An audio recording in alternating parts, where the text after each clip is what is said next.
års vitaminindsprøjtning i mit lederskab, vil jeg sige. Det er utrolig givende, det sætter tanker i gang, og det flytter mig ledelsesmæssigt. Jeg tror ikke, det var så givtigt, så ville jeg have været afsted i sidste år i stedet for.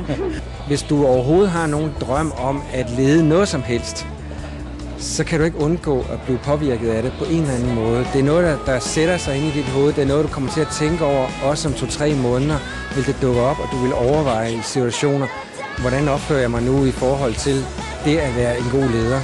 Dialogen i teamet under konferencen også vigtig, og dem snak, man har undervejs. Så har jeg set en bog også, som jeg har lyst til at tage med mig hjem, som inspirerer mig, og det er jo så godt, hvis jeg bare sidder hjemme og får en DVD. Du møder så mange ledere fra forskellige kirkesamfund i Danmark. I vores hverdag der er vi meget grupperet, men Willow Creek giver os mulighed for at mødes på tværs og opleve suset ved at være en del af Guds store familie.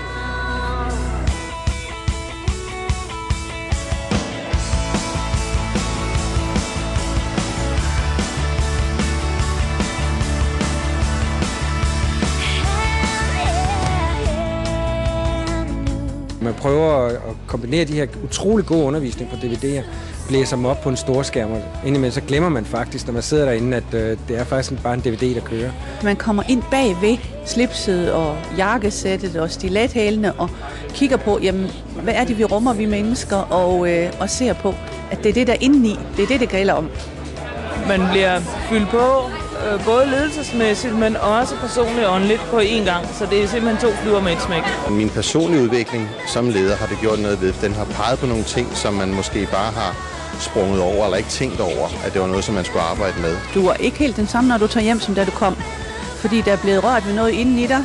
Der er skabt nogle tanker, som giver grundlag til at reflektere.